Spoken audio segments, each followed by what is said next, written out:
by the way, I haven't done, I should do the wristwatch check. Right, today's watch I'm wearing, this is the Seiko SNA411, or the Flightmaster. I tend to refer to it as the Flighty. It's a Japanese made quartz chronograph with a dual time function it has a two-handed sub-dial dual time function on the sub-dial at 6 o'clock. It's one of my favorite Seikos. You can pick one of these used for about 120 bucks, and it's just, I adore these. I have missed my Seikos. Wristwatch check done. Let's continue with the video. So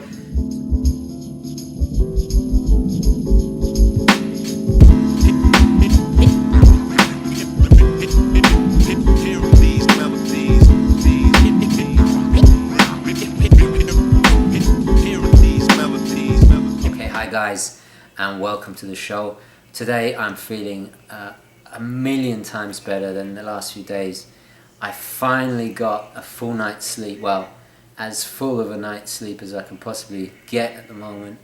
I managed to get a full 6 hours, which I haven't been able to do for weeks with the pain and the operation and all the rest of it.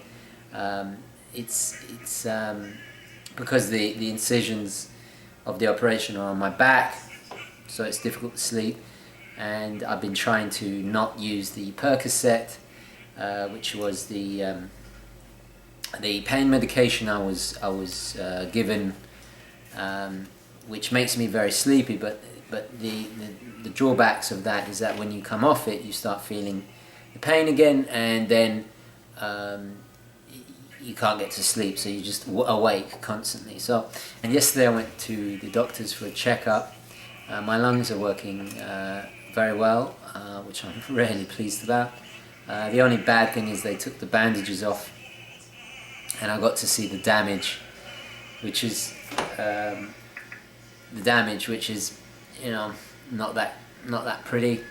I mean, I don't care what it looks like, but you know, there are just muscles that do not exist anymore, you know, that were damaged with the incision and the operation. But you know, hopefully in time I will be able to build that back. I still can't really lift anything with this arm, but anyway, I'm happy to be breathing normally. I don't have this, you know, I'm breathing very well. So you know, it's tough, but I'm hanging in there, you know. I'm keeping occupied. I've got a mountain of books to read, which are really giving me a lot of pleasure, and movies. I watched. I forget who it is in the audience, but somebody recommended watching James Mason playing Rommel in The Desert Fox. I think it was on Netflix, but. Because they said I looked slightly like him. But anyway, it was thoroughly enjoyable. I'm getting obsessed with black and white war films at the moment. But anyway, totally randomly, totally going off subject. But anyway, we're talking about Tudor. I want to add a Tudor watch to my collection. Those of you not familiar with the brand, let me just quickly give you a little history. This is the Rolex Wikipedia, and it says here, Rolex SA is a subsidiary of Montreux's Tudor SA Design. Manufacture and distribute service watches sold under the Rolex and Tudor brands. Founded by Alfred Davis and Hans Wilsdorf in London, England, 1905. And then they moved their operations to Geneva. So it was founded by the same guys who founded Rolex. Some people have called it the kind of poor man's Rolex. I think that's really kind of unfair. What it is it's just a kind of in a way it's Rolex's own mid-tier, really. They basically, most of them have ETA, or the higher grade ETA, instead of the Rolex in-house, but they still use the Rolex cases. So you are getting a really high quality piece at a fraction of the price, which is fantastic. It's a brand I've never owned a Tudor watch, so I think it's about time I added a Tudor to the collection. And I thought, well, when I was in hospital, I promised you guys I would share my kind of my morphine fueled watch shopping experience, which is a new one for me. When I'm browsing and looking at watches, I'm completely sober. I might have a glass of wine. I do like my wine, which I can't drink now because of this, so which is really annoying, but oh well. So I must admit I do like sitting down, looking at watches, thinking about what I'm going to buy with a glass of wine after work, after a long day of work. That it is kind of like some kind of weird. I guess it's retail therapy for the modern gent, I guess. But anyway, on morphine, everything, everything's great, but on morphine, but of course you're not in that sound state to make a proper informed decision, and also you start thinking, oh, I'll just put it on the credit card and stuff like that, which is, you get kind of a little frivolous, a little bit easygoing, which is dangerous if you haven't saved up the money first, which is usually what I do. So Tudor, if you're not aware with Tudor, just have a look at the Rolex Wikipedia, and it explains it there. It's a very interesting company. This is actually really useful to do, is to just simply write pros and cons. It really gives you an idea, because I am in two minds about getting the Tudor. I'm not going to lie. I'm not really sure I need another dive watch, but at the same time, I feel like I should splash out a bit. They're not that expensive, so but my biggest predicament actually is between the colour, the red, the kind of burgundy wine red, or the more sought after blue, which is a really nice rich blue. I do like the blue they use. Dear friend of mine has the blue one, so I have seen the blue one in person, but I have not seen the red one in person. So I know the size and the fit and the finish is perfect and perfectly acceptable for me. I'm not sure on the colours, and colours can change from how you see them on the internet to real life, so I am aware of that. Anyway, I'll just go through the pros and cons, and then we'll have a little look on eBay and see if we can find any bargains. So the pros, we'll start with the pros first. The first thing is the cost. I think they are very reasonably priced, and that they are definitely affordable and attainable to me right now, despite the fact that I have huge medical bills looming.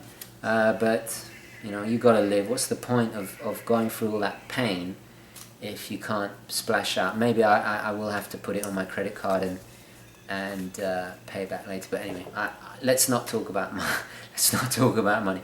The color. This is a pro as well. The color choices are fantastic. Another pro is the brand. I'm very interested in the brand. I want to add a Tudor to the collection. Really complement the Rolex Sub. Another pro is I consider it very much a discreet watch. I was watching, I can't remember who it was, but there's a video review of the Black Bay on YouTube. The guy was having a go at Rolex Submariners, saying, oh, they're far too common and blah blah blah blah, in a really kind of nasty, vindictive kind of way. Now, I understand, he has a point. You do see a lot of subs about. You go Manhattan, you go near the stock exchange in London or wherever, and you'll see subs everywhere. But Tudor is very much more discreet. It's more of a connoisseur's type watch. So I do like that discreetness, and I think I could wear that very comfortably, just when I'm with friends. Or the other thing is with my Sub, it's become very special because it's just been to so many exotic and it's been on so many adventures. I kind of have to wear it when I go somewhere exciting or something. But the Tudor I feel will be a much more discreet, everyday kind of watch. So I do like that. The other thing is the quality. Obviously, the quality is impeccable from the one I saw, and also the versatility. I think that's one of the major factors. It looks great on all kinds of straps, and definitely because of its retro styling, I feel it looks even better on a leather strap, and therefore it's kind of dressy, Anyway, so those are the positives. There's about 5-6 positives there. But then I have 1, 2, 3, 4, 5, 6, 7, 8, 9 negatives, which make me rethink, should I buy it at all? So let me go through the negatives. The big crown and the logo on the big crown. Obviously, I acknowledge that the Tudor rose, the logo of the company, is a reference to the Tudors of England, because who was it? Alfred Davis and Hans Wilsdorf were huge fans of the United Kingdom and its history. So the rose is actually, and the name, obviously the Tudors, is in reference to that lineage, the Tudor rose. If you go Hampton Court Palace, if you go to a lot of like historical castles and places of that period in England, you will see the Tudor rose in gargoyles and carvings on door awnings and that stuff like that. So it's a very important symbol. It's a symbol of a dynasty, a royal dynasty. So, but why is it a con? Well, it's really big, the crown, and I can't get over how big it is. The engraved rose on the crown is a little bit over the top. It makes it look a little cheap, in my opinion. It's just my opinion. You may love it. Secondly, the colour. Now, if you remember on the first thing, if you look here, I put colour under pros and also under negatives.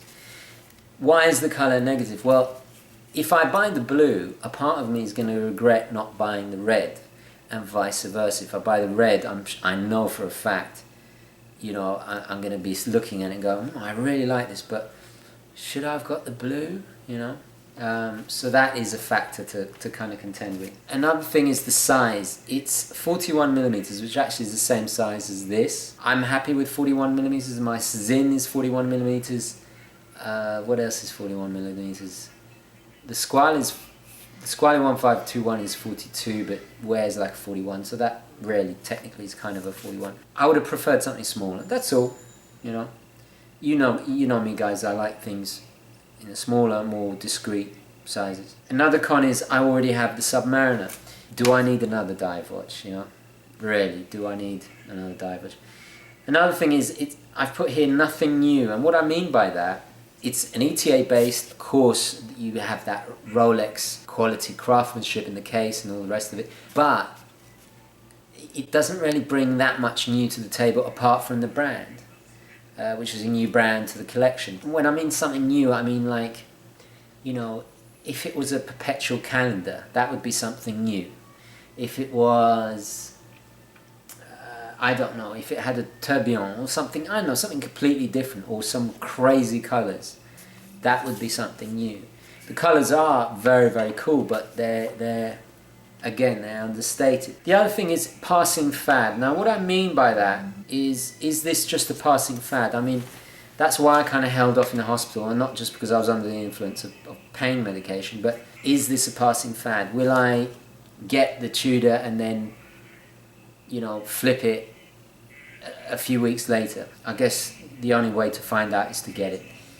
Another thing is I wrote everybody has one. Now, it's funny, people say about the sub, but you would not believe how many people I know either want to get the Tudor Black Bay, have a Tudor Black Bay, or are seriously considering it. It's pretty crazy. So, that kind of turns me off a little bit. And the last thing I wrote here was, am I wasting my money? Are there other watches that I should have, or I want more? There are a ton of Hamiltons I really like the look of, or should I start saving for my horology piece, my blank pan, that I've kind of got my eye on for the next, for the next 5 years maybe. What else? I wouldn't mind a Rolex GMT, a Pepsi from about the 90s. I wouldn't mind one of those. The Zin 903, I'm still lusting after that. I'm over the Breitling thing because I think with the Zin, I think the Zin is a more individualistic, and I really like the size, the 41mm size of the Zin 903. And actually, there's a couple more Zins I really like. What else? There's a Squire rebuy. I want to rebuy the blue 1521, which I don't know when I'm going to do that. Should I do that instead of buying the Tudor? Other Tudors perhaps. What else? I have thought about a Cartier tank. I know it's a bit random. You probably wouldn't have expected that. I think Dave from Geekanize was talking about it on Instagram, but he wanted my opinion on Cartier. I will go into that in another video. So yeah, I still haven't found the GMT that I've been looking for forever. So yeah, am I wasting my money buying a Tudor Heritage, a Black Bay? So that's the last con or negative that I've written down. Anyway, let's now have a look on prices on eBay and see how much they're going for on the used market, and hopefully I might be able to pick up a bargain. Anyway, so let's have a look. Okay guys, here we are on eBay. I've typed in Tudor Black Bay into the search, and what we're going to do, we're just going to set the parameters of the search to find exactly what we're looking for. So first of all, I'm going to go over here and click on North America, because I only want to buy within the continent. Then, so it's North America. Then I want to look at pre-owned ones. So here we see there are 10 pre-owned and 22 new. There's a lot of grey market out there, so I kind of want to avoid those. So I want to avoid those, and also I want to keep the costs down, and I want to try and get something minty mint used. So the results are 10 listings, and what we're going to do is going to sort them into lowest price first. First one here we see is going for 2,800. So let's open that up, and a new window. This is pre-owned. The first thing I always check is the feedback. So they got 100% feedback, so they're kosher. Make an offer, which I like, and this is in Miami. We'll have a look at the pictures. Beautiful macro shots, a little bit over the top, not really needed, but I do appreciate good pictures. So it's in not bad condition. There's obviously a little bit of wear and tear. You can see there a lot of wear here. You could just see these micro scratches on the case here. So yeah, I'm looking for something a little bit more better condition than this. This is quite expensive for something in this condition, so that's not what we're looking for. Let's keep looking. So the next one along is a blue one. Let's have a look at this in a new window. Here we go. So unfortunately the pictures don't enlarge, so they're low resolution, but 100% feedback, so they're kosher. Maryland Heights, Missouri, so in the United States. Fantastic. 2,895. No best offer. That's a little bit unfortunate, and also I can't really see that well, but we've got box and papers. The other one didn't have box and papers, so that is definitely a bonus. What's it say? Lots of details here. Fantastic. Never worn with box and papers. So yeah, that's pretty much the best deal going right now on eBay. I'm going to add this to the watch list. It's a shame the pictures I can't zoom in anymore, but yeah, that's pretty good. I mean, it's a small picture, but you can see it's in good nick. So yeah, I'm adding that to the watch list. Let's keep on looking at the same price. This is the same seller again. They're selling the red one, never worn. So they got two, both red and blue, for the same price. So that's pretty cool, and they got 100% feedback. So that's, I've already put that one in the watch list actually, but anyway, we'll carry on. And we have another one at $3,000, a bit expensive, but best offer. Let's have a look at that. Pictures are a little dark. Looks alright. What's it say about the condition? Pre-owned. Blah blah blah blah blah. Let's look at their feedback. Feedback, 100% feedback, so they're kosher. Make an offer. A little bit expensive. Does it come with the box and papers? Yes, box paper, warranty card. That's great. So let's see if we can see a picture of the box and the papers. There we go. So yeah, the photos are not that good. They look kind of grainy. You can't really get a good proper, it's the lighting, unfortunately. I think it's just well, I can talk. I mean, I don't think I'm doing a very good job of capturing the screen, but anyway, I'm trying my best here. Too expensive, but it is making an offer. Yeah, we'll come back to that. Close this one as well. Alright, so let's have a look at a few more. This one I'm currently watching. Now this one it is a bit more expensive. What they've done is they've obviously positioned themselves at 3,200. They obviously want to get rid of it for $3,000, make an offer. 100% feedback, so they're kosher. Duluth, Georgia, United States. Beautiful, beautiful pictures. Look at these pictures. Absolutely, lots of detail. Really, I mean, this is pristine. This is pristine mint. Oh, just look at that curve, that domed. Absolutely stunning. Yeah, really good nick. I would put an offer in this. I would offer 2,900, and then hopefully they'd come back with $3,000. Yeah, I'd consider this. This is probably, if I'm gonna go for it, I'd probably get this. What do they say? Scratch resistance, blah blah blah blah. Box manual papers, all the rest of it. Let's have a look. Do they include a picture of it? They should do if they're worth their salt. Yes, they do. Look at that, fantastic with tags, everything included. That's great. Cards, the lot. So that's really good. Any more? Another one at 3,400. That's frightfully expensive. No, and this one is three and a half grand.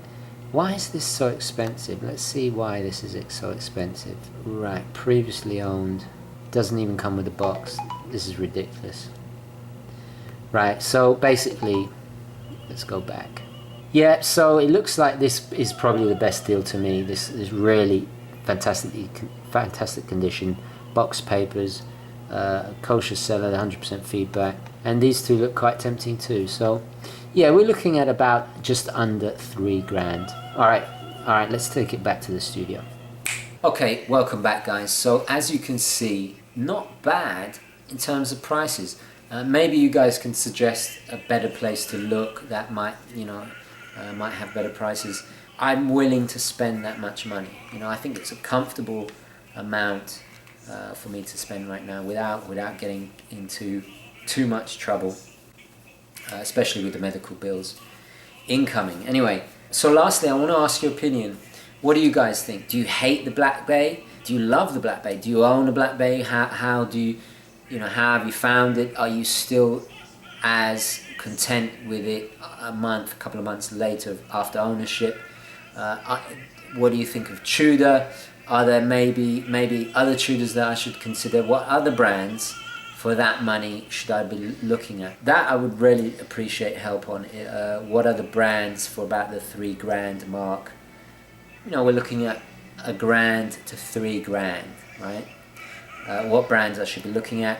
A lot of you have suggested the Longines, I think it's Hydro Conquest. Also, I'd like to hear your pros and cons, your opinions on the Black Bay, and your opinions on Tudor. I mean, even if you loathe Tudor, I mean, obviously, please don't, always be respectful, but even if you are, if you disagree or have differing opinions, please share. I'm eager to hear, and also I'm always learning as well. So perhaps there are other watches I'm not aware of that you could perhaps bring to my attention. I would definitely appreciate that.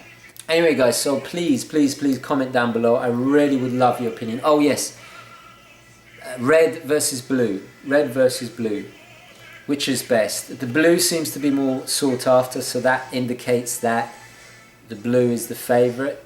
Probably is at the end of the day and is a safer bet, but that red, man, oof, that red, it is something it's something different. Maybe that's what my collection needs, a little bit of a wild card. Anyway, guys, I'm going to leave it there. Please, your opinions down below. I'd love to hear what you have to say. Please like this video if you enjoyed it, and I'll definitely catch you in the next one. Okay, guys, ciao.